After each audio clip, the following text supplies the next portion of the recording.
Nagaan koo kabajaaf jaalalaa bakka jirtanitti isin haa qaqqabu. Mee har'a dhimma murteessaa irratti mari'anna. Gaayilli gatii dhabee, gaayilli rakasee, gaayilli akka salphaatti diigamaa jira. Kun immoo ifa hundumtuu arguudha yookiin dhugaa haqa jirudha. Yeroo tokko dhiira bara kanaa, dubartii bara kanaa jennee bara komanna. Bara jechuun anaafsinidha. Har'a abbootii ofittummaa qabaniif yookiin namummaan isaan hanqateef maatiin baay'een yeroo diigamu argina. Ilaamee obbolaa koo, ilaamee yaa saba koo. Miini nu jalaa badee, mi'a nu jalaa badee sana hattuusa mi'a sana nu jalaa hatee wajjiniin waliin barbaanne yoo ta'e miini sun baraan hin argamu. Rakkina nu keessa jiru yookiin immoo rakkina gaayila tokko keessa jiru ifa baasnee keessatti of ilaalaa, keessatti of dubbisaa, irraa of sirreessaan deemnu yoo ta'e maatiitu diigama. Maatiin immoo biyyadha. Ijoolleetu abbaa malee, ijoolleetu haadha malee guddata. Kana caalaa immoo wanti nama dhukkubsu tokko hin jiru. Kana caalaa wanti sammuu namaa jeequ hin jiru. Wanti tokko gaayilli maal akka ta'e sirriitti hubannee itti galuun gaariidha. Garuu immoo namni hundumtuu mudaa qaba. Namni hundumtuu dogoggora.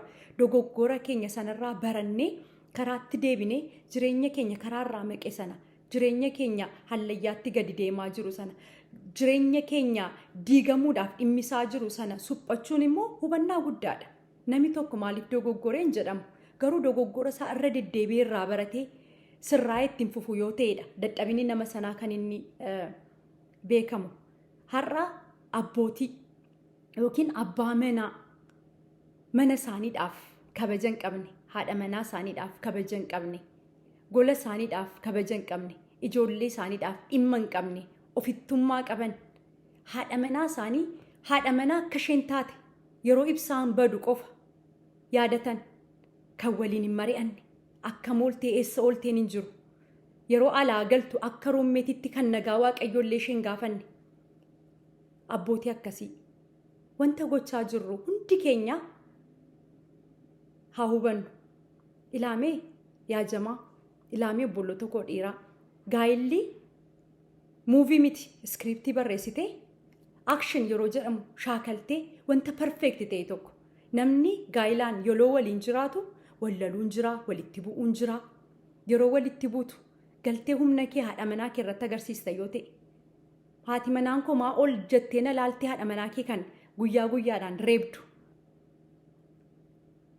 Jaarraa 21ffaa kana keessatti kan teesseellee mari'achuudhaaf, kan teesseellee haadha manaa kee wajjin diskas gochuudhaaf obsan qabaanne, kan teessee rakkina mana kee keessaa hiikkachuudhaaf obsan qabaanne si yaa obboleessaa. Garuu immoo abbaa manaa ofiin jettee of waamtu. Dhiirri hundumtuu abbaa manaa miti. Dubartiin hundumtuu haadha manaa miti. Abbaa manaa jechuun kan callisee haadha manaa fuudhee itoo hin taane mana isaa keessatti rakkinni yeroo uumamu rakkina sana tasgabbiidhaan soolve gochuu kan danda'u. Abbaatee ijoollee isaadhaaf qallaba safaruu, mana kiraayii kaffaluu yookiin mana bitee keessa kaa'u qofa itoo hin taane kan ijoollee isaadhaaf akka abbaatti taa'ee yeroo kenneefi tasgabbaa'ee haadha manaa ijoollee isaa seeraan guddifatu. Kan haadha manaa isaadha ulfina qabu.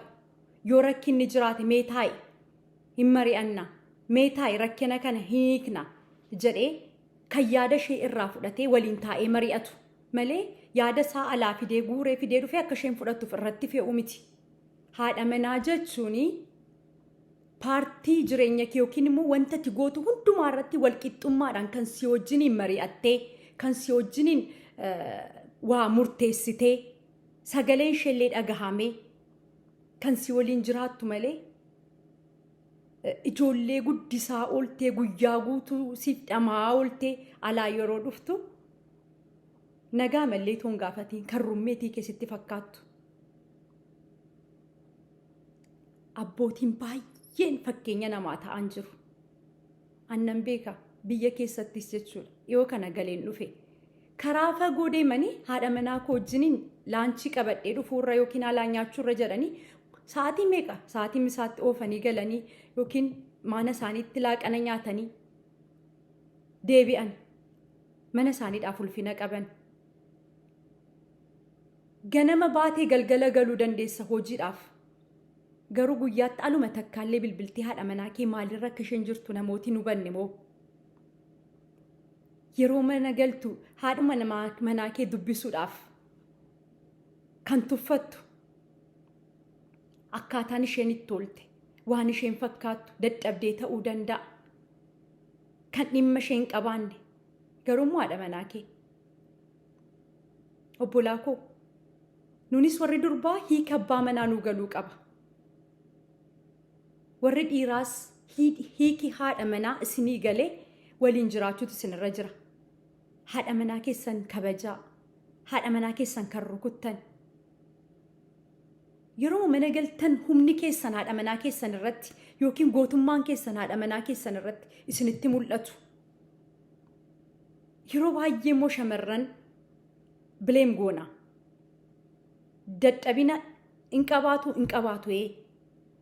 taa'i mari'adhu tasgabbaa'i diskas godhi rakkina mana kee keessaa hiikkadhu sana dhiirummaan sana abbaa manummaan sana abbaa ta'uun malee har'a ijaaranii waa diiguun har'a ijaaranii borgodaa irratti ijoollee gatuun eenyumaafuu salphaadha kanaaf komanii ta'aa deemaa jira ilaalee maaliif ga'ee komboo gurri tokko yoo na dhaggeeffate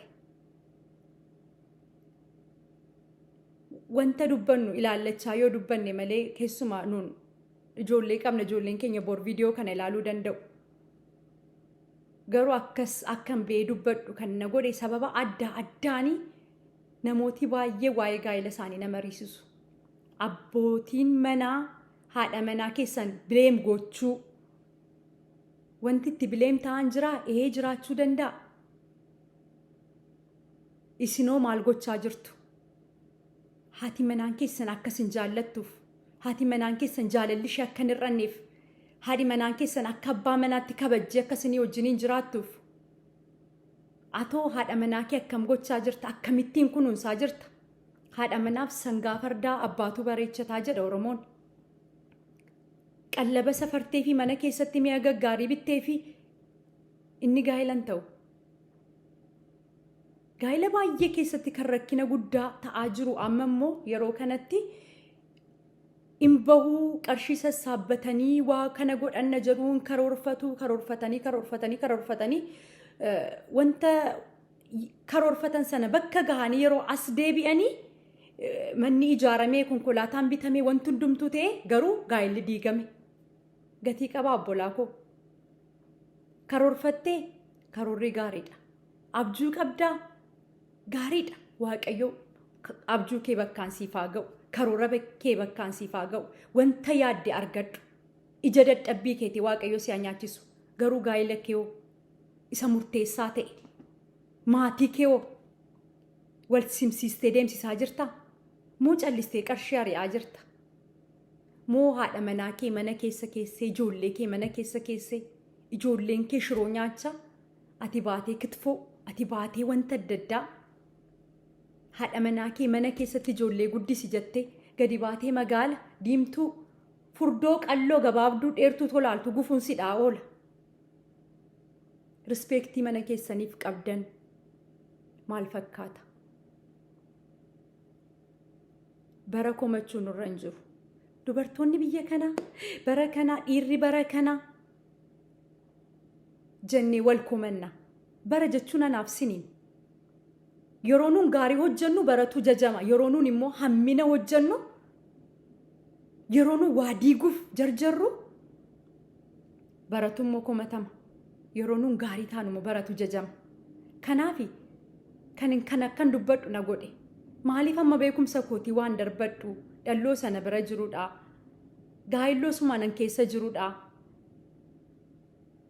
wanti perfect ta'e tokko hin jiru taa'ii tasgabbaa'ii mari'adhu haadha manaa kee wajjiniin haadha manaa kee kabaja haadha manaa kee sin jaalladha jedhiin mee waaqumaaf jedhaati abbaa manooliin amma taa'ati warri viidiyoo kana carraa argattanii dhaggeeffachaa jirtan haadha manaa keessan yoomumadhaan sin jaalladha jettan yookiin teekstiidhaan yookiin afaanumaan illee galtanii itti himtan meeqan keessan baatanii galtanii haadha manaa keessan yeroo manaa baatan illee milkiin gala akkasiin jettuuf carraa laattaniif dhungattanii biraa baatan yeroo alaa galtan akkasumatti hin teessanii hojjechaa oltee ijoollee guddisaa oltee nyaatallee isinii bisheessite dhiyeessitee illee amma isheen teessutti jarjartanii abbaa manaa liin tokko dur dhufii keessan eeffattanii of babaasattanii nyaachuu jalqabdan. Isheenoo wal malee maal qabna yaa jamaa? Haati manaan keessi malee maal qabdi? Kana takkas tuffattuun kana takkas gadi qabduun eenyu akka kabajuun barbaaddaan? Bar isheenis jiraattee du'uu qabdi. Bar isheenis namaa. Maaliif yeroo hundumaa shamarran qofa komanna? Nuunoo maal gochaa jirra? Haadhi manaan koo noof galchaa hin qabbanoofti. Haadhi manaan koo maal goote? Wanta jaalala dabalu maalidha kanatti gootee jirtu? Itoo ifuttu, itoo rukuttu, itoo akka namaatti illee isheen laaliin bar isheenis sammuu qabdi. Akkamittiin akka durii aktiivisii faa taatu? Akkas ta'uu qabu jechaan jiru. Garuu atoo maal gochaa jirta? Dubbiin dubbii miiraadhaan, dubbiin dubbii sammuudha. Taphisaa tapha sammuudhaan. Sammuu ishee keessatti maal kaa'aa jirta? Sammuu ishee keessa ija akkamiidha kanatti facaasaa jirtu? Rispeektii or disrispeektii? Kabajamoo salphisaanii jirta? Arrabsaa jirta? Dhiirri tokko gaafa nama arrabsu Rabbi isaaf haa dhiisu. Haadha manaa kee keessistee haadha manaa kee mana keessee dubartii gara biraa jajja. Bar namni gaa'ela qabu haadha manaa isaa lafa kaa'ee dubartii gara biraan jaju. Kan haadha manaa kee guyyaan tokko arrabni kee haadhi manaan koo akkas jedhee kan haadha manaa kee galatoom illee hin jenneen. Abbaa manaa jechuun obboloota koo warra dhiiraa qallaba bitteef miti yookiin uffata wayii bitteefii galteef miti. Tapha sammuudha. Giftii koo akkam oolte, bareedduu koo akkam oolte, maqaama isheedhaan laastineem isheedhaan iyyuu waami. Wanta akkam oolte, guyyaan kee akkam ture, ijoolleen akkamsi godhan. Bilbiltanii mallee yeroo tokko nan arga nagaama gaafattanii ijoolleen akkam ta'an, manni akkam ta'e yookiin wanta gaafattan gaafattu. Yeroo tokko abbaa manaa waliin tokko yeroo haadha manaatti bilbiltanii abbaa manaa koodhaa yeroo jedhan.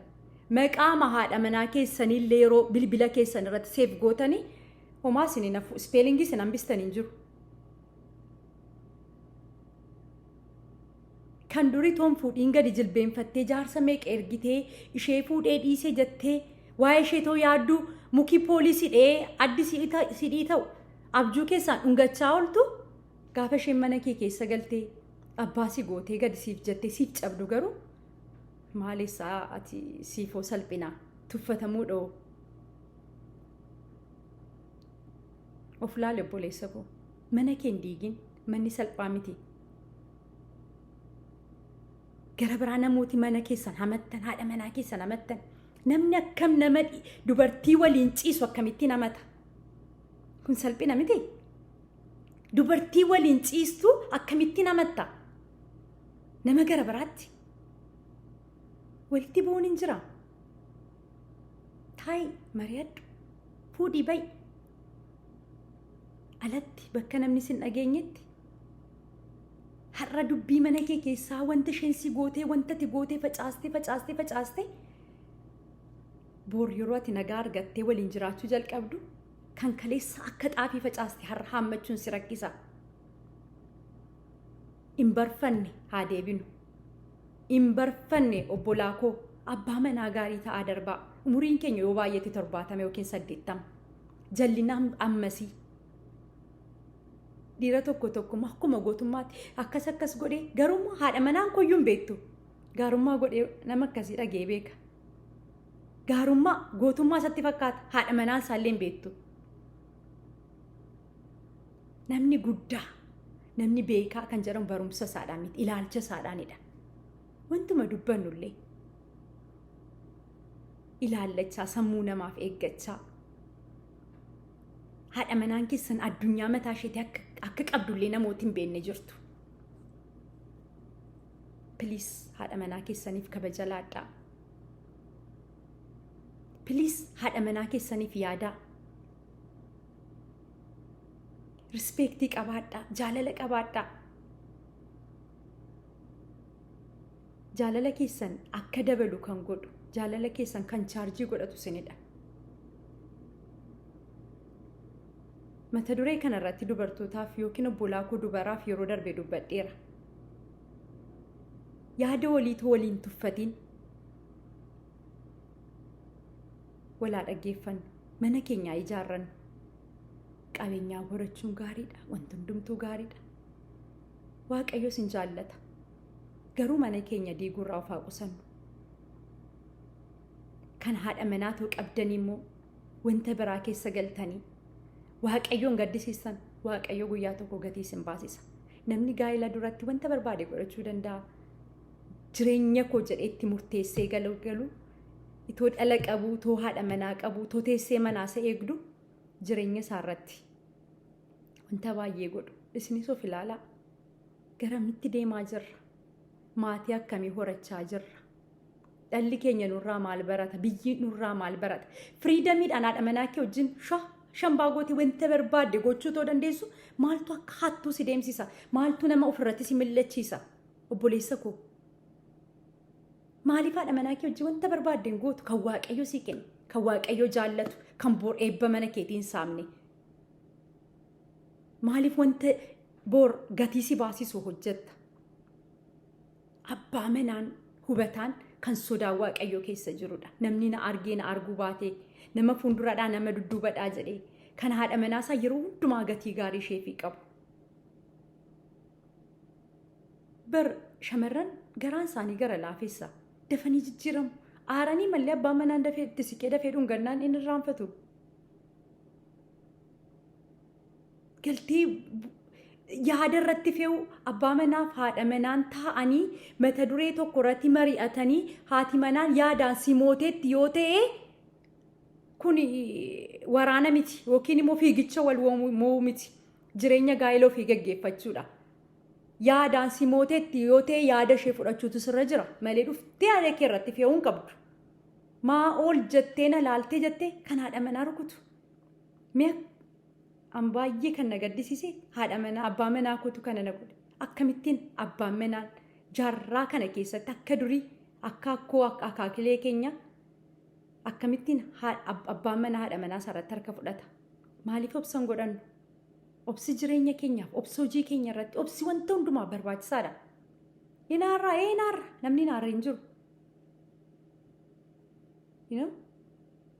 Akkuma sila dubbadhee jireenyi muuvii miti muuvii jaalalaa minaan jedhamee sirriitti yeroo hundumaa bareedanii yeroo hundumaa maal ta'anii iskiriiptii barreessanii shaakalanii nu barsiisaa jiru. Akkas miti. Gaa'illi inni sarriini akkuma yeroo guyyaa jalqaba waadaa walii galtanii fuutanii rakkinatti, dhiphanatti, argachuutti, dhabuutti, ol bu'uutti, gadi bu'uutti, beela'uutti, daaruutti haala hundumaa keessatti ishee danda'ee, ishee baadhee, ishee waliin jiraachuudhaaf jette kan Waaqayyo fuulduratti waadaa galtee waadaa kee ganaa jirtu si yaa obboleessaa. Namooti gaggaarii jireenya isaanii geggeessaa jiran siif fakkeenya haa ta'u. Ammas nan dubbadhe hin barfanne haa deebinu. Na dhaggeeffachaa jiraachuu keessa warra amma na dhaggeeffachaa jirtanii bakka teessanii itti na dhaggeeffattan naa barreessaa. Biyya teessanii dhaggeeffattan naaf barreessaa.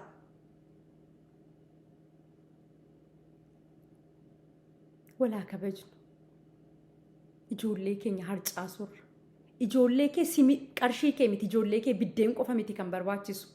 Fakkeenya tokkoon si ilaadha yeroo tokko abbaa baay'ee gaarii yeroo hundumaa ijoollee isaa mana barumsaatti kan buusisu namni ramadamee fi yeroo hundumaa nyaata adda addaa hidhamee fi maal godhamee fi mana gaarii keessa jiraatu yeroo ayyaanni dhufu kennaan hin kennamaa fi wanta hundumaa hin godhamaa fi guyyaa tokko garuu mucaansaa guyyaa tokko abbaa isaadhaanii abbaa koo sa'aatiitti birrii meeqa argattaa jedhee abbaa isaa gaafatee jedhani nan dubbise. Jennaan abbaan sa'aatiitti daalaara 150 argadhaa ittiin jedhe. Jennaan maarree birrii 50 laattaa ree jedhee gaafateen itoo wanta kana hundumaa sii godhu itoon uffata sii bituu siif nyaata bituu wanta hundumaa sii godhu kennaa kana sii kennu akkamittiin qarshii kaashii na gaafatta jedhee abbaan qabii na gallakkisi jedhee mucaatti haaree itti dudubbate. Mucaanis hedduu gaddee mana ciisichaasaa galee ciisnaanii abbaan qalbiitti deebi'ee maaliif barbaade laata jedhee dhaqee birrii 50 kenneefi jedhan. Achumaanii mucaan sun kee abbaa isaa hammatee piiloo isaa jala tiraasii boraatii isaa jala birrii 100tu jira. Birrii 100 fuudhee birrii 50 abbaan isaatti kenne itti dabalee birrii 150 abbaa isaatti deebisee kenne. Igaa boorii sa'aatii tokkoof akkati na waliin jiraattuun barbaada akkati na waliin haasoftuun barbaada isa sa'aatii tokkoof sii kaffalan sii kaffaluu barbaadeeni jedhee birrii 150 kaffaleef jedhan. Maalan jechuu barbaade ijoolleen kee jaalala kee barbaadu. Ijoolleen kee akkati waliin taphattu barbaadu. Ijoolleen kee nyaata qofa miti kan sirraa barbaadan. Haati manaan kee akkati qallaba safartuuf qofa miti kan isheen barbaaddu. Kan hin safarre jira kan qallaba mana keessaa ijoolleen koo maal nyaatanii maal dhiisanii nyaatanii dhiisanii kan dhimma isaan taane kan namummaan keessan jirres jira. Kan waaqayyo namummaa tokko keessan keenye. Kan namummaa isaa dagatee ofittummaan hamma funyaanitti isa guutee mana isaa vaaliyuu tokko akkan hin qabne. Kiiloo gaayila isaatiillee kan hin beenne. Taa'ee kan haadha manaa isaa wajjiniin hin mari'anne. Taa'ee haadha manaa isaa wajjin kan wanta tokkoyyuu gatii mashee kan hin barre. Yaa jamaa namummaa qabaannu. Gaayila diiguun haa dhaabbatu. Gaayilli ulfina waaqayyoodha. Gaayila waaqayyootu jaallata. Yeroo tokko namni beekaan tokko gaayilli jedhe gaayilli veeloo uffatanii ba'anii yookiin immoo toksidoo godhatanii ba'anii kan saaxinii reeffaan keessaa ba'anidha. Balbalatti seenan malee balbala keessaa ba'an hin qabu gaayilli. Gaayilli ulfinni waaqayyoo keessatti mul'atu. Namni itoo gaayilatti hin seenii wanta barbaade keessa darbuu danda'a. Hamma waaqayyoo kan isaaf laate barbaade argatutti nama amantii miti.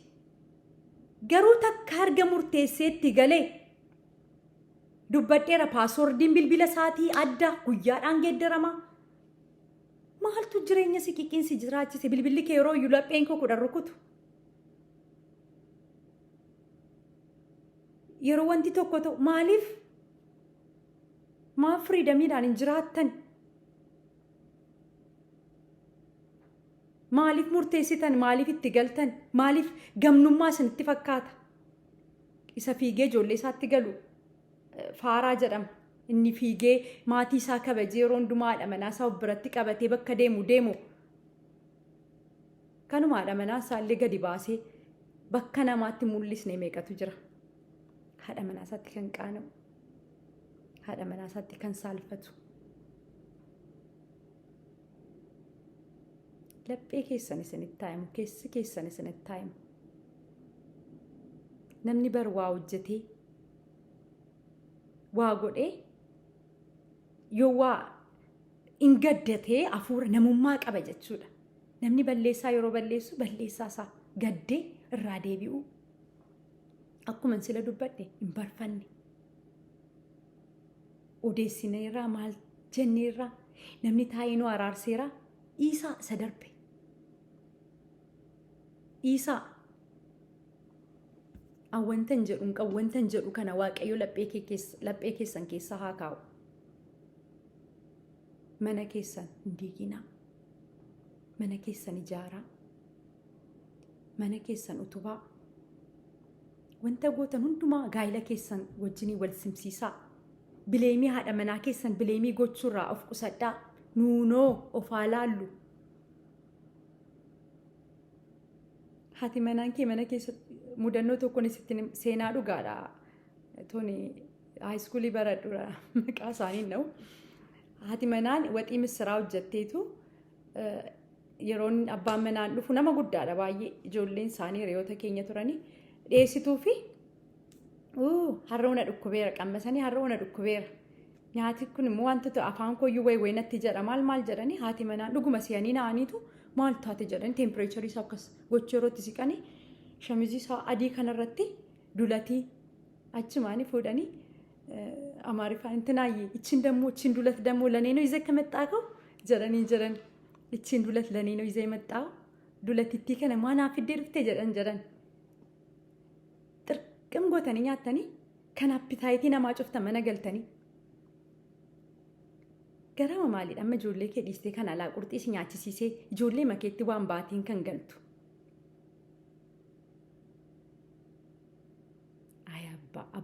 abbaa jechuun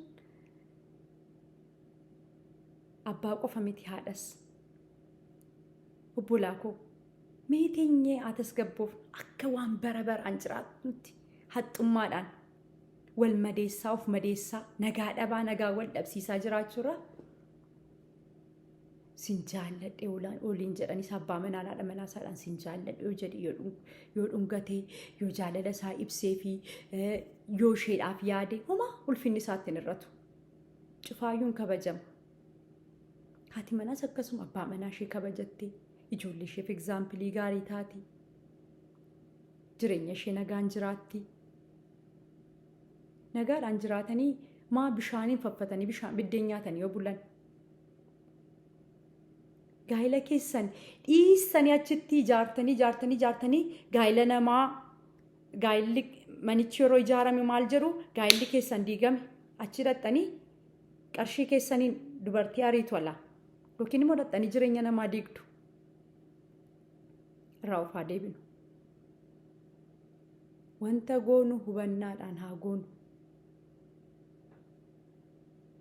mana keenya haa durfannu namni hojjetee mana isaatti gala namni hojjetee argatee mana isaatti sassaabbatee mana isaatti aara galfata mana isaatti boqota mana isaatti gammada dubartoota bileem gochuu haati manaan koo qabbanooftee itee maal godhe irratti hojjedhu akkuma sila dubbadhe yeroo dukkanaa'u qofaadha manaa kee yaadatiin haadha manaa ta'uu ishee hojiidhaan duratti agarsiisi sammuu ishee isa boodatiyyuu argita isa booda bu'aa isaatiyyuu argita ijoollee keefis yeroo kenni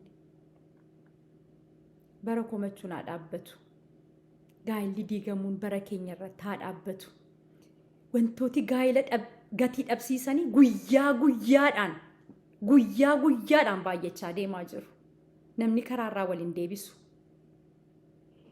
kan baay'ee na ajaa'ibu immoo namoota wallalanii namoota jaarsa jedhamanii araaraman nama araarsuu dhaqeeni guyyaa tokko dhaqnee abbaa manaa koo wajjin akkasii godhammaa taanaan itti dhiisika maalidha diivoorsii sirratti jalqabee jarana wal saaxiluurra jaarsi walla jettanii gaa'ila nama walitti qabuuf araarsuuf teessanii gargar nama baastanis kana keessatti of ilaalaa sirratti jalqabame maqaa kee geeddaratti ijoollee harcaasuudhaaf akkasuma salphaa bara isaanii guutuu ijaaranii walitti qabatanii gargar adda hirachuudhaaf akkan taane kan mana godhan akkan taane kan jireenya gaa'ila godhan hubannaa isaa hunda keenyaaf waaqayyo nuuf haa laatu warri jireenya namaa keessamu wanti tokko isinitti hin fakkaane diiguudhaaf arraba keessan irratti dubbiin isinitti hin ulfaanne waaqayyoon sodaadhaa namni sobee walitti nama raarsa namni balleessa namni balleessine hin jiru balleessaa sanarraa deebi'anii nama ta'utu isadha guddummaan sana keessa of qabanii darbuu danda'uun mataansaa isadha guddummaan kanan jechuu barbaadu waaqayyo hunduma keenya hubannaa nuuf haa laatu kun pheenxeedhaaf yookiin kiristaan ortodoksii musliima maaliif miti nama namummaa qabu hundumaaf hin tajaajila jedhee yaada namni nama ta'e hundumtu yaadi kun isa barbaachisa keessatti walaa ilaallu yaada kana keessatti of haa qorannu waa'ee amantii waa'ee maalii miti tajaajiltus miti garuu qajeelummaa keessa koo kaa'e diigamuu maatii keessa koo waan na dhukkubseef gahee koo baachuuf hinas ba'e. Amma halkan walakkaadha kanan viidiyoo kana waraabaa jiru ijoollee koo raffisee yeroonis narraa hafee miti. Waaqayyo mana keessan isinii haa ijaaru. Waaqayyo gaa'ela keessan keessatti hubannaa isiniif haa laatu. Tasgabbii nuuf haa laatu. Jireenya keenya keessatti akka Rabbiin sodaannee bulluuf inni nu haa gargaaru. Obsaan jireenya keenya haa gaggeessan. Obsaan wanti hin jijjiiramne hin jiru. Jaalalli immoo wanti hin jijjiirre hin jiru. Jaalalli wanti hin bitne hin jiru. Dhiira hubataa, abbaa manaa hubataa Rabbi si haa taasisu obboleessa koo. Haadha manaa kee haadha manaa ogeettii. Haadha manaa hubattu Rabbi siif haa taasisu. Mana keessan ijaarradhaa. Wal jaalladhaa. Akkuma durii keessanitti akka yeroo bara wal fuutanitti. Akka irraa barattan abdiin qaba. Komentii keessan barreessuun dagatinaa. Kaayyoon keenya qajeelummaa sammuu namaa sooruudha. Sooshaal miidiyaa wanta gaariif qofaa fayyadamnu. Dubbiin baay'ateef harreettiin fe'anii jedha Oromoon yeroo mammaaku. Dubbii kana Waaqayyo laphee keessan keessaa kaa'u. Ulfaadhaa horaa deebanaa.